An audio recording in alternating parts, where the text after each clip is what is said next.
All right, everyone, welcome back to the podcast, episode 201.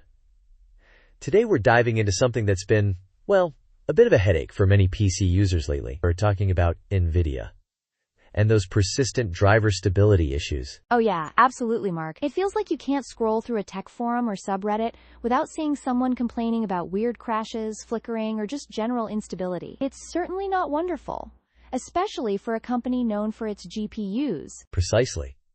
And it's not just affecting a small group either. We're seeing reports across what seems like multiple generations of GPUs. The RTX 30s, the 40s, and even some of the newer 50 series cards. It's like a widespread epidemic of PC tantrums, as you put it.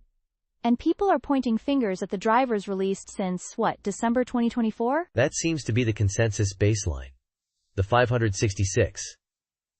MUX drivers from back then seem to be fairly stable for many people. But everything since, not so much. And we've seen Gamers Nexus do some deep dives on this, confirming some of these issues with pretty rigorous testing. Okay, so what exactly is breaking? Is it just everything all at once? Or are there specific features or scenarios that seem to trigger these problems more often? Like, can we narrow it down? That's a good question, because it's not entirely random chaos, thankfully. The research points to a few key culprits. Frame generation, for example. Gamers Nexus specifically saw full system crashes when enabling DLSS 3, which includes frame generation, in certain DirectX 12 Ultimate games. Okay, frame generation. That's the tech that uses AI to create new frames between the ones your GPU is rendering, right? To make things look smoother, theoretically? Exactly. It interpolates frames, and it seems like in these newer drivers, the way it interacts with certain game engines or APIs is just not playing nice, leading to major instability. Think of it like trying to add extra pages into a book that wasn't designed for it. Things can get messy. Right, that makes sense. And G-Sync? I saw that mentioned too. That's NVIDIA's variable refresh rate tech to prevent screen tearing, where the monitor syncs up with the GPU's frame output. Yep, that's G-Sync. And that's another area where problems pop up. Steve Burke from Gamers Nexus even mentioned that their PCIe bus analyzer caught fatal timeouts, specifically with post-January drivers during the G-Sync and DSC handshake. DSC is display stream compression, something monitors use to send high-resolution, high-refresh rate signals over DisplayPort or HDMI. Wow, so they're getting down to that level of detail, analyzing the communication protocols. It's not just a general, the game crashed. It's tied to how the driver is communicating with these hardware features at a low level. That's the concern. And it gets even more complicated with multi-monitor setups. Oh, I can certainly imagine. Different resolutions, different refresh rates. It's a lot for a driver to juggle. Precisely. The research suggests that multi-display output, especially with differing refresh rates, seems to trigger full system reboots for some users. It seems like the driver might not be handling the simultaneous output to displays with different timing requirements smoothly in these recent builds. So if you have, say, a speedy 144Hz main gaming monitor and a more standard 60Hz secondary monitor for Discord or browsing or whatever, you might be more prone to these sudden reboots? That appears to be a common thread in the user reports, yes. The driver seems to struggle with that mixed refresh rate handling in the newer builds, which is a pretty common setup for many PC enthusiasts. Okay, this sounds like a really complex problem. It's not just one thing breaking, it's multiple features and specific hardware setups causing issues. What are people doing about it? What's the community recommendation? The most common workaround, based on community feedback and the research, is just rolling back to that December 2024 driver, the 566.36 version. Many users have found stability simply by doing that. It's like going back to a known good save point. So you basically hit the rewind button on your drivers. But does that mean you miss out on performance optimizations or game-specific fixes in the newer drivers? Is there a trade-off? That's the considerable trade-off. You gain stability, which is crucial, but you might not have the latest optimizations or support for brand new game releases. Some RTX 4080 SuperR owners have reported success using the studio drivers instead of the game-ready branch, which are optimized more for creative applications like video editing or 3D rendering. That might be something to explore too. Interesting. So depending on what you primarily use your PIC for, a different driver branch might be the temporary fix.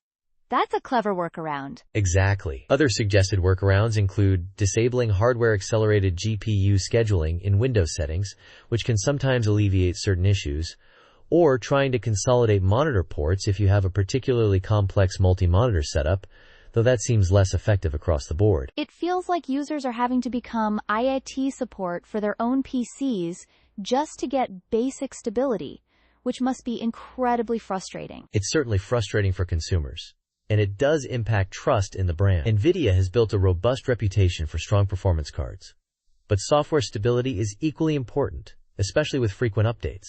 When those updates lead to worse performance or instability, it's not a good look. Absolutely. What do you think is the path forward here? Are we going to see some magic patch that fixes everything in one go?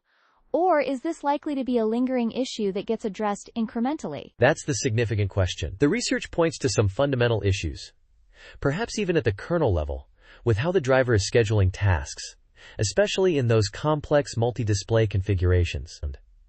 We need to see a formal root cause analysis from NVIDIA's engineering teams, a public acknowledgement of the specific technical problems. So like a proper deep dive into why this is happening at a technical level, not just patching symptoms as they appear. Right.